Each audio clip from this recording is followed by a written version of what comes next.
hello, Facebook. Hello, if you're Facebook.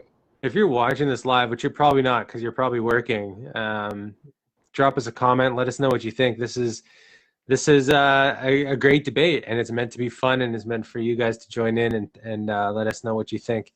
I had a problem viewing messages on my computer last time. I have my phone up. I'm just gonna read through there, and then kind of have like that is my second thing to go off of. Yeah, I kind of wish I could just see it on my computer screen though. Or maybe I'm doing it wrong. I'm old, man. I'm getting old. Dude, fuck you, man. You do a lot better shit than I can. You put all this shit together. I'm fucking illiterate that way. Okay, so I'm in my golf gear. I just got off the course. My new Puma shirt. Yeah, it was a great day. Beautiful day for Ireland. It looks like a Scottish flag on there. No. No. You got like the little flag coming across. Oh yeah, it actually does, doesn't it? Yeah, it does. Let's not tell Julie. Yeah. Hopefully she's not watching. Yeah. No. Okay. So, anyways, look, lots has happened. Steve, you have breaking news for us. So why don't you hit me with that first? I want to talk about that a bit. Go on. Yeah. No. Exactly. For those who don't know. This happened, I think, about half an hour ago. It finally got finalized. We all know that Duncan Keith is on the train block heading to somewhere in the Northwest. They were talking about Seattle, Edmonton, maybe even Vancouver. I think Vancouver's kind of a long shot. I don't think they even want Duncan Keith after we did the Sedins. Yeah, you bring in the Sedins, the last thing you want. So he did get signed to Edmonton, or not signed, traded to Edmonton, for Caleb Jones and a third-round pick. Chicago is not holding not retaining any of Keith's salary, so the 5.5 will be the hit against Edmonton next year, and he's steadily declining. Like he's not Duncan Keith of old, and I don't think he's not the missing piece for that team, man. I don't know what you think, Andrew, but I think they're giving away a lot too much for someone that's not going to make that immediate change or not be able to hold the minutes that they need on the back end. Which Andrew are you asking? Because we just got Andrew Barker's opinion, and he said F that rodent. Well, maybe both of you guys. Yeah. So we know where he's thinking. Yeah, I'm gonna agree with Charles on this one. We don't want anything to do with him. No, exactly. But you know what? I mean, now he's in our division, so will we see him a few times? Yeah, I'll see him more often. But he's close to retirement anyway. Yeah, exactly, right? I mean, he's well overpaid. 5.5 for him. I don't think he can play 20 minutes a game. I think he's down to like 16 or 17 minutes a game, right? Yeah. He might be a second to pairing, but even quarterbacking a power play or moving the puck, I mean, that's greatly declined, and you can see in these last couple of years. So, yeah, Edmonton, I don't know what you're doing over there, man, but yeah, good luck with that one. I don't think a 5.5 38-year-old defenseman is your answer. They're not going to take it to the next round. But as Canucks fans, hell yeah. Hey, look, I said the same thing about Corey Perry in Montreal, so. Yeah, he also did well in Dallas, but yeah, it's a little bit different though. I find with forwards, I mean, you can find those guys that you can place them down that third or fourth line, and if they produce, and you don't expect much out of them. But defense, I mean, you don't really rule two defensive lines. You kind of have those three pairings going, right? So with him on the ice, I don't know. You know what I'm trying to say? Like, yeah, I think. It's easier to risk on a forward play and then drop him down the fourth line than paying $5.5 million for a third pairing defenseman. Yeah, I mean, it is what it is. But shout out Gordon Burns. Welcome to the Facebook, Gordo. Hey Burns, you got you got to check out our next episode of Puck and Flamingo, Certified Dubs. We talked about your team. You talk about your team. You even brought your name up there, buddy. We shouted you out. We did. I don't know if did we call him up by name? I don't know. We just said people that live in Prince George. I'm pretty sure I said Gordo's name. I think so. Yeah. Oh, well, those people were talking about you, bud. But we did a whole thing on Prince George, and check out the episode when it airs, buddy. Listen here. So let's get over Duncan Keith. Poor Habs fans. Oh, chirps are starting. Chirps are starting in the comment section. So let's forget about Duncan Keith for a minute. I want to know. I hope the viewers can watch this video with us. Yeah. We'll see. I'm gonna play it. Yeah. No, listen, Gord. We think there's a bright future. Gord just said probably won't be happy with that episode. No, Just man. well, I think it's let's not. We could get into it now. Let's let the episode. I was going to say that you guys have a much more promising team than the last 4 years you guys had, but we'll end it there.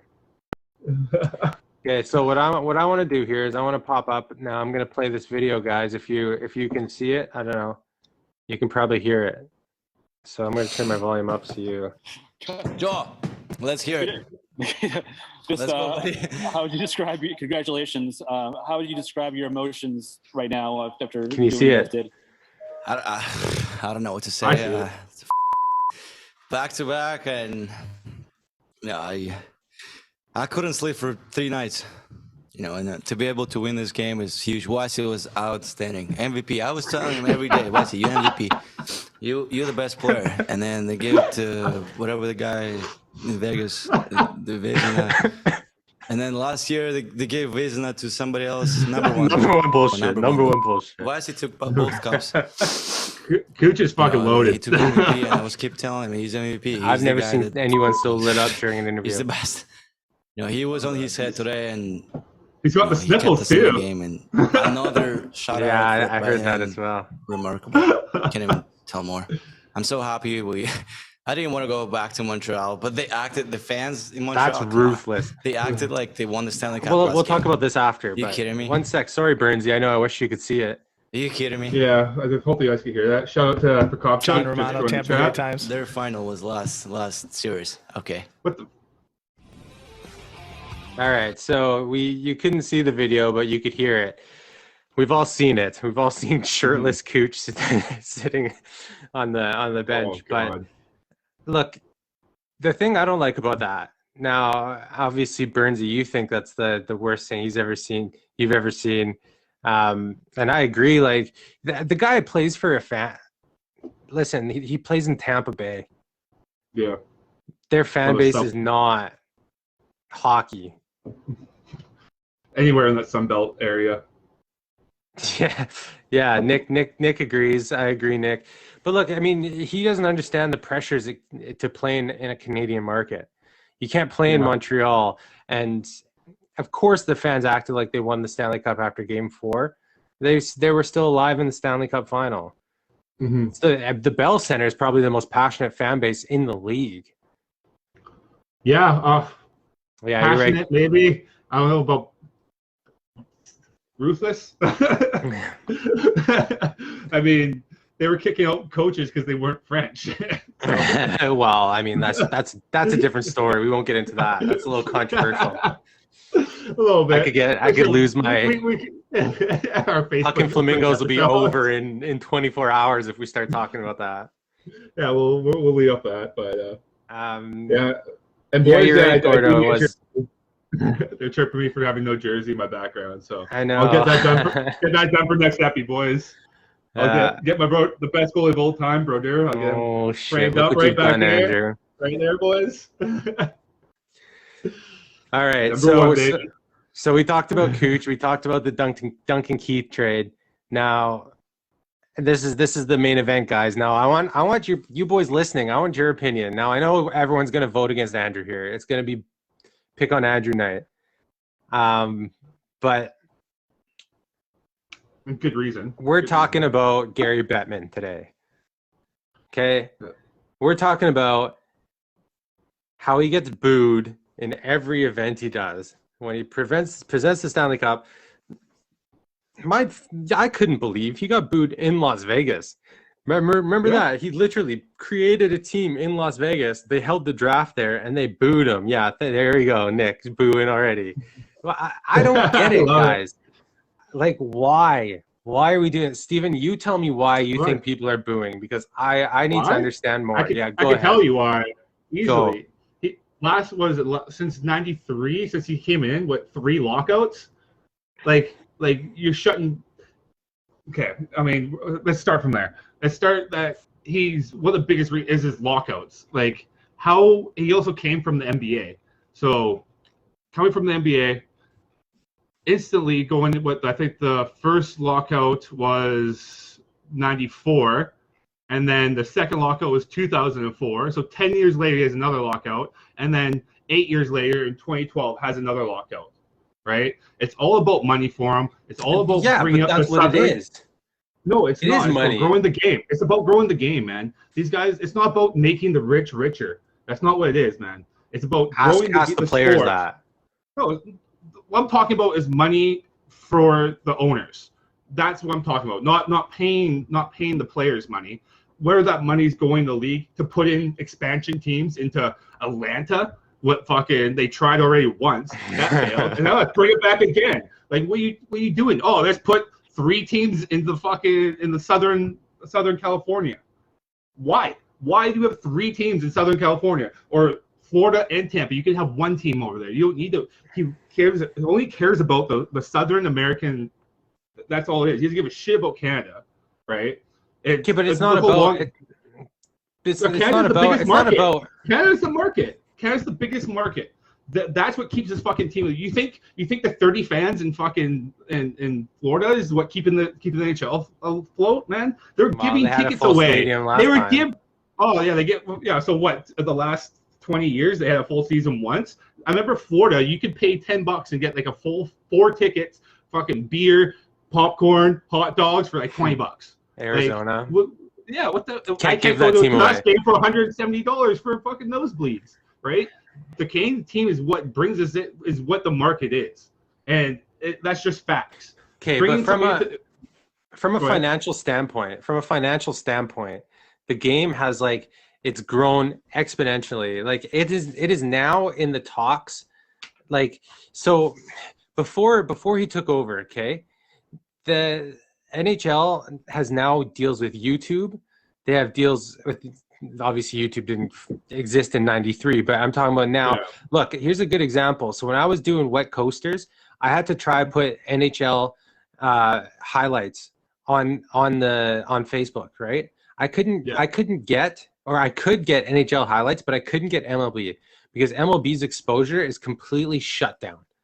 It's locked down. So what the NHL has done has spread itself far and wide to try give more exposure. Okay, now that's why you see the teams in Florida, in Southern California. Yeah, 3's excessive. I'll give you that, but it's exposure, right? It's why we see team games being played overseas, like NHL games in Europe. Were they in China last year or something like that? Like, it's exposure to the game, right? And yes, it all comes down to money. So why are you putting teams in areas where you're not making any money? Like it's the same thing with like Phoenix. If they don't make the playoffs, if they have a shitty team, nobody's showing up. If Canucks could be fucking 0-82 and guys are still selling out that fucking arena.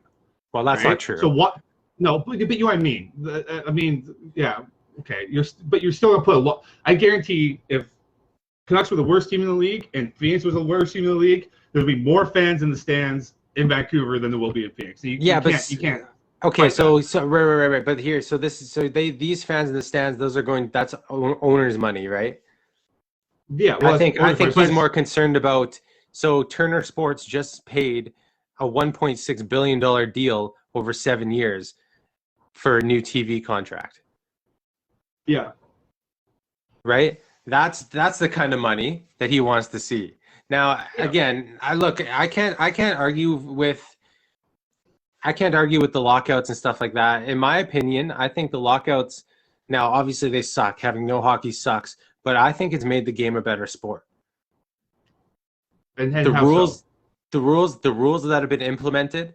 It used to be. I mean, you need to lock out to change the rules. You don't need to. Yes, you do, because for a season to change the rules. No, there's rules change on off season all the time. You have a lockout when the trapezoid came in, or when they took away two line passing. You don't need to shut down a whole fucking season to change rules. It doesn't. Yeah, but you change it. But you do. Season. No, that's not how it works, Steve. Why? Because there's an NHLPA. There's owners.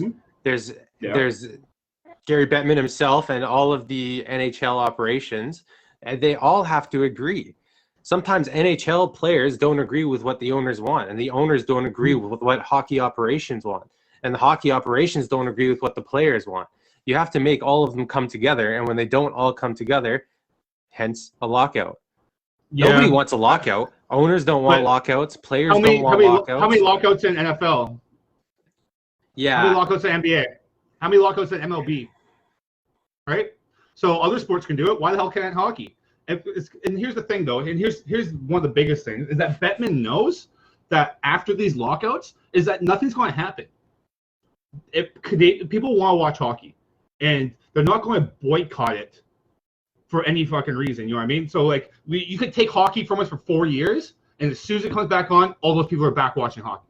There's no deficit from it, right? So he locks out because there's no second impact coming off of that, right? He knows that, you know, his ratings won't drop, right? You do it to the NFL. I mean, think about the Colin Kaepernick thing, right? As soon as that happened, the ratings just shot down, right? That's not going to happen in hockey. And he knows that, so he plays that to his advantage. Plus, he's like 5'6". He's a fucking midget. That's fair. I mean, he can't skate. He can't fucking skate. He's like, come on, man. He was the NBA before hockey, wasn't he? He was in. Yeah, that's what I was saying earlier. He came from the NBA and then came over in '92 ish. And then locked out 2 years. And then locked out 2 years later. And then 10 years lockout. And then 8 years lockout. But you have to look at some of the good things that come out of the lockouts too. That's what I think a lot of people miss, right? Like I said, the game's faster. There's more scoring. Mm-hmm. It's safer to play, right? Players are way more impressive. I like forget like just the trapezoid rule. Like there's lots of rules that have come into play that have changed the game to make it better, in my opinion. Stuff like that. I don't like no touch icing though. I really don't like it. But it makes the game a lot safer. Like there's no doubt about that. So there's a difference. There's a difference between better and safer, right? Just because it's safer doesn't make it better, right? If I'm going, that's the thing. That's one of the same reason people. If I was going to go watch MMA and all I had was pads all everywhere, I'm not going to watch that. You know what I mean? If there's no crashes in NASCAR, nobody's going to watch it. But if Sidney Crosby gets knocked out in his seconds, like becomes a lesser player because of concussions, then it's not a better sport, is it? Well, if Sidney Crosby he's been out with concussions anyway. You got puck to the face. It doesn't matter. It's not going to change it. Right, but my point is that if someone goes in the ends boards and breaks their legs and ends their career, Bobby Orr could have made the game better. He didn't get the opportunity to because of the style of hockey that was played. Right? But he did for a short time. 100% he did. He's the one that kind of innovated offensive defenseman. But look, fighting is still in the league. They haven't taken that out. Instigating rule, man. Instigating rule is one of the worst things you can put in there because not only they can't. Okay, let me say this again. With the instigating rule, it takes away the fact of people doing stuff without repercussion. So if you hit Wayne Gretzky back in the day, you knew someone's coming for you. It's just the way it is, right? So you made that judgment off of that call. So hey, am I gonna hit Gretzky in the boards from behind? I could probably hurt him, but then I'm gonna have to deal with whoever's next in line to come fight me. And you kind of police themselves. With the instigating rule, it takes out that. So you get a lot of these little like Brad Marchands and little guys that do the cheap shots and do these old little type of hits and slew footing and hooks and knee-to-knee things because there's no consequence from it happening, right? Because from the instigating rule. If that kind of makes sense. Yeah, no, I know what you're saying, but I don't see that as much like in the game playing a huge impact on.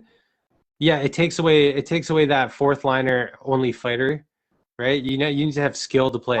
You can be a fighter in the NHL, but you need to have skill as well.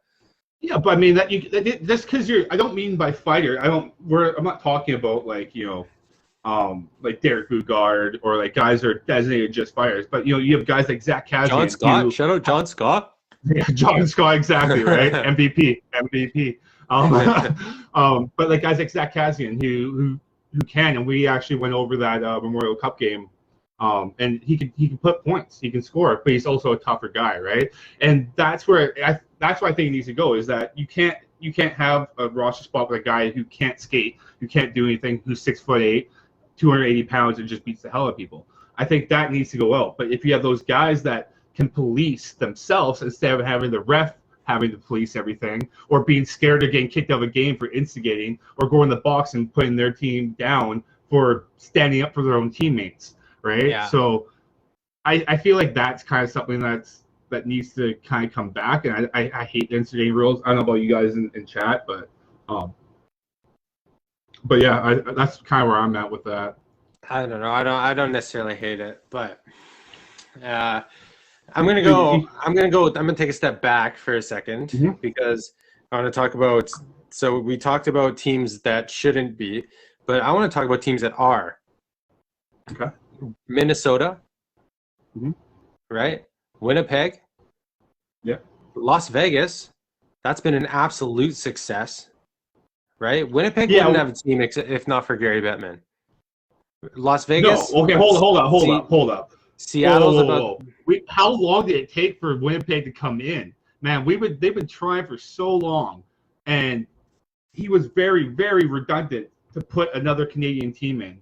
But he added 7 teams to the fucking southern states. Like, that's what I'm trying to say. And even Gordo was saying here, he's like, even Saskatoon could support a NHL team, right?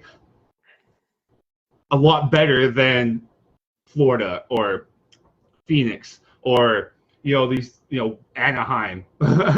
Like, these teams that, I don't know. I feel like he has his heart on against Canada, and he only wants to promote in lower states, and I feel we're kind of getting the short of the stick. I think Quebec could have another team in Quebec City. You could have even a team in the Maritimes, right? You could have a St. John's team. I think it would do good, man. Like, Saskatchewan has nothing. They have the Rough Riders. That's it. Junior hockey and Rough Riders. You don't think they would absolutely sell out every fucking ticket in Saskatchewan? 100%. Yeah, I don't know. I can't. So why?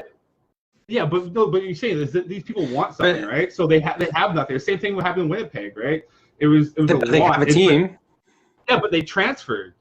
They didn't put a new team in. They moved the team to Winnipeg. Right. They didn't start a new franchise. They didn't bring up a new team. They just took a team that couldn't survive in another market and put it there. And and like you said, it thrived. So why are we putting these shitty teams in these shitty cities that nobody cares a shit about hockey about, right? What you need to do is maybe have these preseason games like you do in Europe in these smaller cities and see how it does first. Having all these and build up a thing. And if there's nothing there for it, we can't sustain it, right? But the league would be way bigger if it wasn't for that, in my opinion.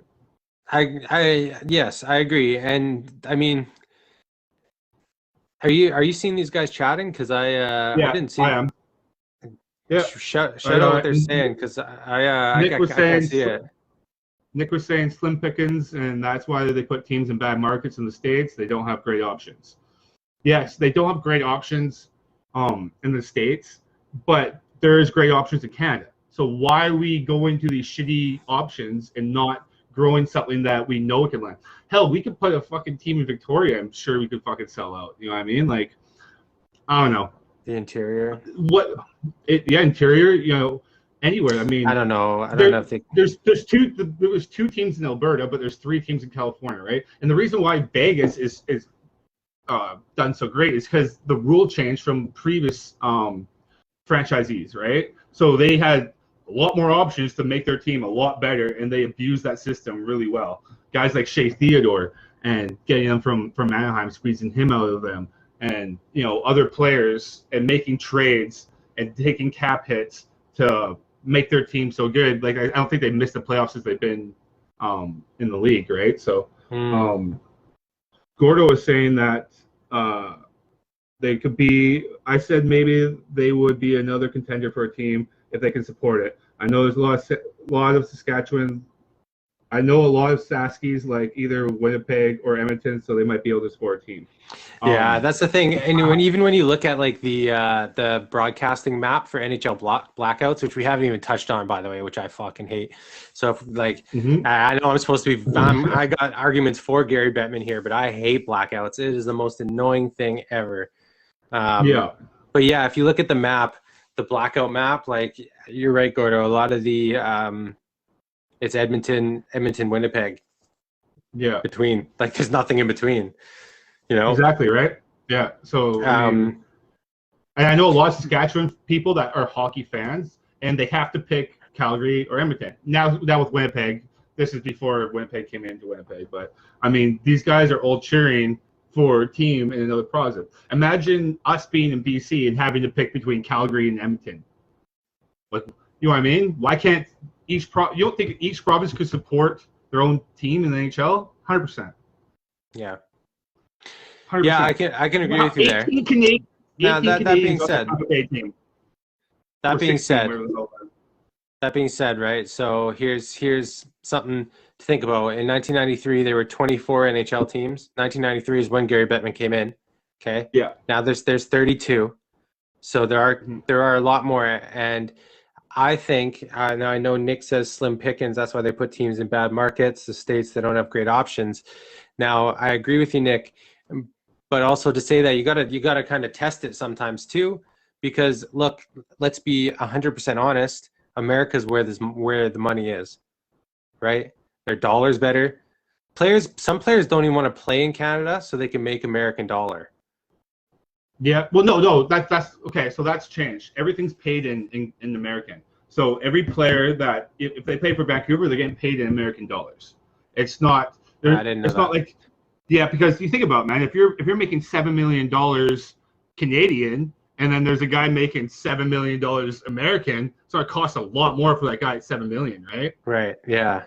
So how does that affect your cap? If your Canadian market, the Canadian team should be destroying fucking teams because their money's worth less, and they have a higher. Yeah, but that's cap, right? Oh, you're saying if the cap was in American dollars, but they're paying. Oh, I see. Yeah. So I was just thinking, but it's 82 million flat across the board. Doesn't matter where you are. It's 82 million. Yeah, whether it's Canadian or American dollars. 82 million Canadian. I'm saying there's no conversion. I'm saying there's no conversion. Yeah. No, exactly, right? That's what I thought. Yeah. No, there's it's all American. So if you get paid in American. Okay, so I didn't know that. So let me go to my next argument. Is in 1993 the NHL was worth $400 million. Okay, now it's worth 4.5 billion. All right, that is huge. That is, I don't even know how many times that is. But I know you're gonna say. I already did the math, Steve. Inflation. I already did the math. I already did the math. That's literally what I was saying. For you. I know. So $400 million in 1993 would be only worth $745 million today. So that is not even close to the 4.5 million that the NHL is actually worth. but you still have a steady growth, right? So if it didn't grow, then we'd have a problem. Of course. Well, that's Gary Bettman's job, right? Is to grow the NHL. But you know something that a lot of people don't know about Gary Bettman, and something he tried to implement in one of his first when he came over from the NBA to NHL, and it took me a lot of research to figure this out. But he wanted to divide the game into 4 quarters. He wanted to take away 3 periods and put 4 quarters in, have a halftime, and then the same way. Okay, we can't start talking about what could have, would have, should have. Oh, listen, give me a break. Oh, what do you mean give you a break? You can't say that. Why can't I say that? Because if Gary Bettman didn't come in, maybe we'd be playing with gold fucking hockey pucks. No, we wouldn't. You never know. We could have. Yeah, okay, well, I mean, but that's what I'm trying to say is that he doesn't know hockey. Source, he please. He knew basketball. Thanks, Charles. Source, please. Fucking. I know you're saying though he was not a hockey player. He's a basketball guy, but still he's a businessman, which is his job. His job isn't really to know too much about the sport. He's got people for that. He's a businessman. Without getting into great details, we could say the same thing about Trump. Well, it's true. He wasn't the president. He was a fucking businessman. Businessman, right? Yeah. So again, I'm not making a big deal of what it was, but what I'm saying, the point I'm trying to make is that he has the most lockouts of any sport since he's came in, right? Yeah. He came from a different sport. He doesn't know hockey. He doesn't. I think he's Now learned he a bit does. in the last 25 years. No, yeah. okay. Let's say when he coming in is what I'm trying to say, right? Yeah, Coming in completely different, and he's trying to grow the way he doesn't understand. How do I want to say this properly? He's trying to grow the sport like it would be in the NBA. All these teams, if this was the NBA and you're trying to put a team in Florida and Vegas and all these other places, awesome, right? Vegas has worked out really well. So. Yeah, but I'm talking about basketball, right? Yeah, Vegas has worked out really well, but Vegas has. I think Seattle will too. Seattle's more, yeah. The same thing that happened with Minnesota, right? They're more Canadian. Like Minnesota's. They're more Canadian. It's a hockey. It's a hockey culture. Yeah, people from the States call basically Minnesota's an extension of Vancouver or of Canada. Especially the way they dock it. Seattle's the same way. Yeah, exactly. It's really close. I lost the point I was going with, but you're talking about you were saying that Bettman is treating NHL markets like their basketball. Yeah, so you have so like with Vegas, there's a stirring part, and people from all over the world come to Vegas. And when you come to Vegas, people are spending money. So you put a team there, like they brought an NFL team in that was going to play there this year. It's going to sell out because you have a high influx of people coming in and out. It's not locals that are really going to these games. It's people flying in from Vancouver for $80 from Bellingham. Oh, shit. Vancouver's playing the Kings or are playing the Knights. Let's go jump in the game, right? So do you know what probably happened, Steve? I bet you Gary Bettman came in.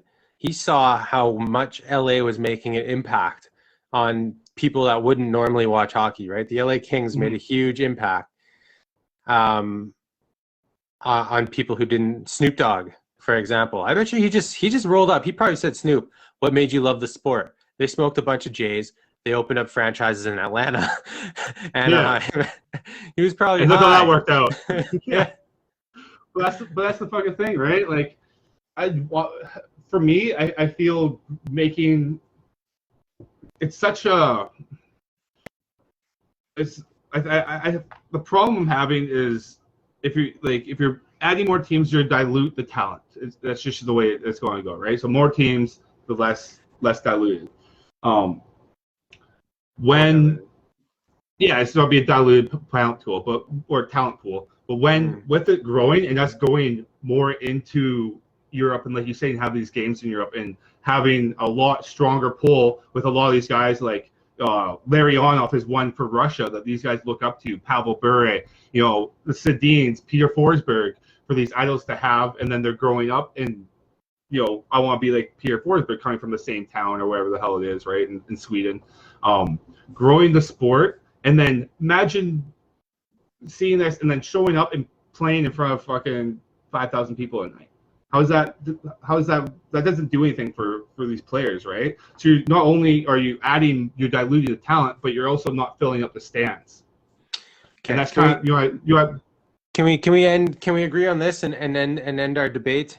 Can we agree that from a business standpoint, financially, and in terms of where the game has come, hockey's a bit in a better place? But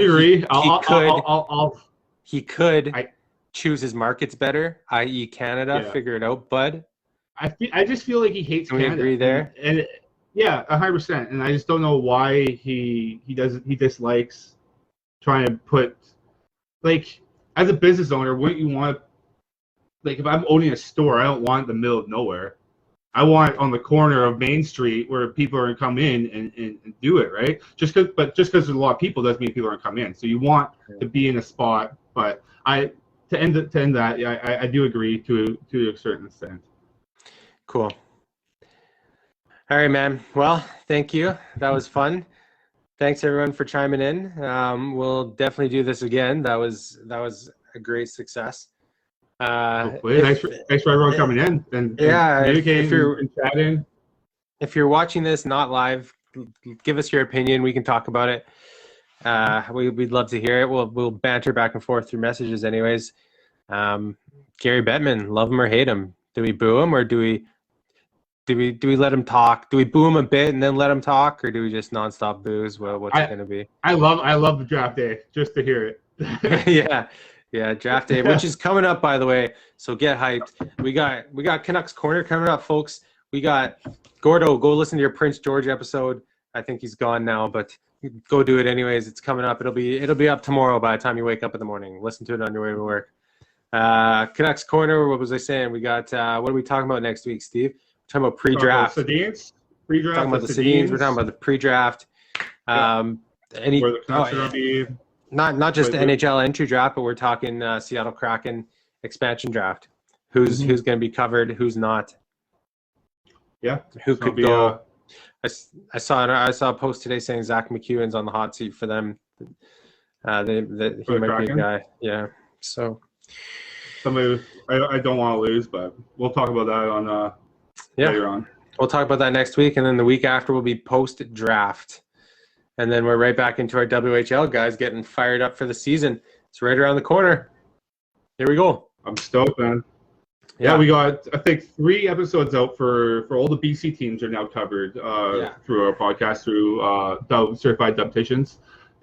Go check out your favorite team and listen to it. So we do 2 teams each podcast, and go through all their rookies, all the guys leaving, where we project them to be, and all that type of stuff, all the little information you need, guys to look out for, key players. Just when you guys go to the games, it makes it a little bit easier for you to kind of, oh shit, I know that guy, or they talk about this guy, or this guy came from here, this guy played in Delta, this guy came from Langley, whatever you'll know which games to go to as well. You'll know who's hot, who's not. Exactly. Yeah. We'll keep you up to date on that. So check that out. You can check it in our bio link, or you could go onto your favorite your podcast streaming services and just look up Puck and Flamingo, or Certified Dubtician is the episode. So thanks for chiming in. Thanks for tuning in. Keep your skate on the ice. Steve, I'll see you on Sunday. Adios.